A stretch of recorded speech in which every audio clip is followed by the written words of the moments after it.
Okay, here we are. Week 8 of our diabetes reversal video series is right here. What should you do? Well, work the plan. Hello, Dr. Joe here of the AskDrJoe.org and the 2020from.com.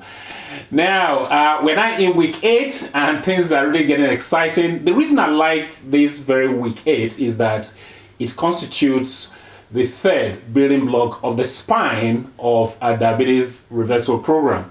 So weeks 2, 4, and 8 represent the spine of our diabetes reversal program. The other weeks are the flesh, of the program. So that's why I like this very week.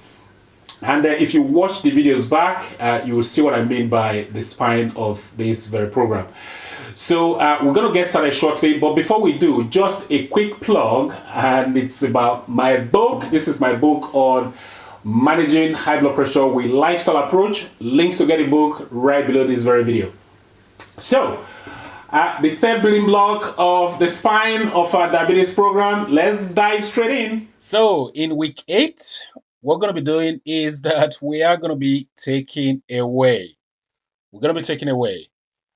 And you may now be asking, what are we taking away? Well, I'll tell you, we are going to be taking away body fat. We need to reduce our body fat percentage.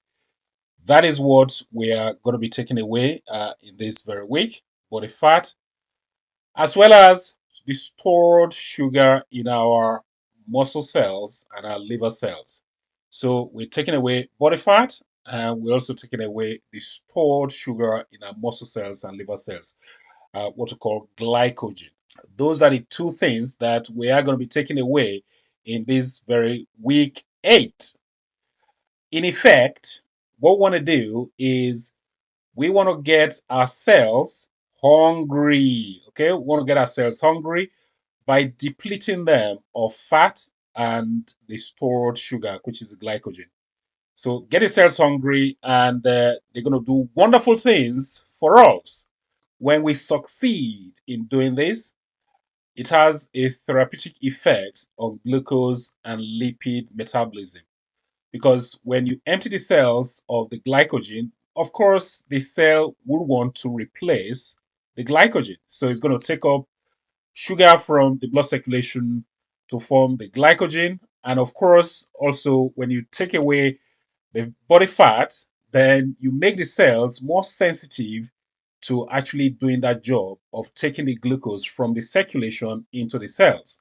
So it's got that therapeutic effect, and that is what we want to cash in on, if you like. And when we do this, it improves our insulin resistance and metabolic syndrome. Don't forget that type 2 diabetes is one aspect of the metabolic syndrome. So you reverse your insulin resistance, and of course, that will have a telling effect on your metabolic syndrome. So, how do we intend to do this? How do we intend to achieve this very objective? Well, what we plan to do is that we are going to be having shorter feeding windows and longer periods of not feeding. So essentially, we are going to be compressing our feeding window in a 24-hour period. And here's what happens. When you're not feeding, you don't secrete insulin, okay? This is a known fact. When you're not feeding, you are not secreting fresh insulin. So let me just explain this in diagrammatic terms because I think it will make more sense when I explain it this way. So if you're not feeding, what happens then is because you're not secreting fresh insulin, your insulin levels are going to be low. Okay? Not feeding, low insulin levels.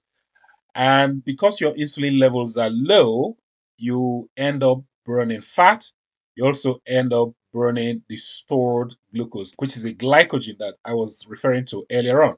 So, not feeding, low insulin levels, then you burn the fat, and then you also burn the stored glucose. This represents the phenomenon of catabolism. So, when you're not feeding, you get your body into the catabolic state. Conversely, when you're feeding, You raise your insulin levels, and what happens then is because insulin levels are high, you produce fat in the liver, and you also produce more glycogen. You store glucose in the liver. So when you're feeding your body, because your insulin levels are high, then you are now in the anabolic state, because insulin is, generally speaking, anabolic.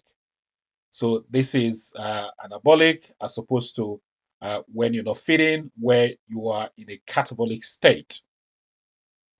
So our overarching objective is that we want to keep insulin levels low for the major part of the 24-hour clock. All right. We don't have to do this every day, and I'll talk about this some more at a future date. So this is what we call time restricted feeding. Okay, also known as intermittent fasting.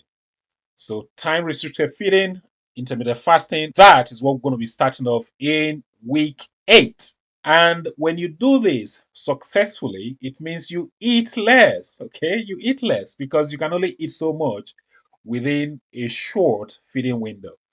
And what that means as well is that you can use this method as a weight management tool. And how do we go about implementing intermittent fasting if we want to reverse our insulin resistance? We're going to start off keeping it really simple. And the simplest way to do this is what we call the 16-8. So what that means is you don't eat for 16 hours, and you compress your eating window to just 8 hours of the 24-hour clock. So no food for 16 hours, and then you eat within the 8-hour period of the clock that is left. So that is one way of doing it, and is the simplest way to start off.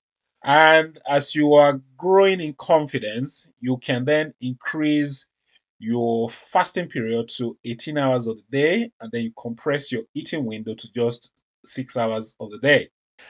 And as we get more confident as well, then we can extend that to 20 hours. So you fast for 20 hours of the day, and then you compress your eating window to just 4 hours of the day. When you do this, this is when you're really ramping up the benefits of intermittent fasting. So no feeding for 20 hours, and then you eat for just about 4 hours of the day. And when we are really, really, really confident, then we can just do what we call the 1 meal a day, which is called OMAD. What that means is if your last meal today was 7 p.m., and your next meal is going to be 7 p.m. tomorrow. So that's a 24-hour period of fasting, and that's what we call 1 meal a day. But this is for people who are getting really more experienced at intermittent fasting. This is not something you should rush into. As you get more experience, then of course you can do this. So there you go. That's intermittent fasting for you. Like I said at the beginning of this very video, it represents the third building block of our diabetes reversal program. That's why I like it. If you add that to weeks 2, week 4, as well as this very week, then you get the entire spine. And the other weeks are the flesh. So you have to embrace intermittent fasting if you are going to reverse your type 2 diabetes, because it will help you to reverse your insulin resistance. So, something there for you to chew on. And the other thing I want to say is that I'm going to do another video where I will talk about the patterns of intermittent fasting and how you should go about it.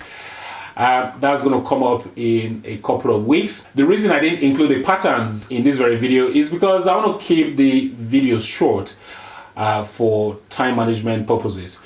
So expect that video at some point in a couple of weeks.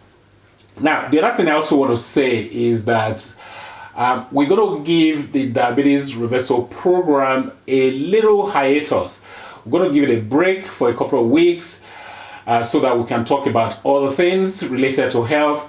We shall resume the diabetes reversal program in a couple of weeks.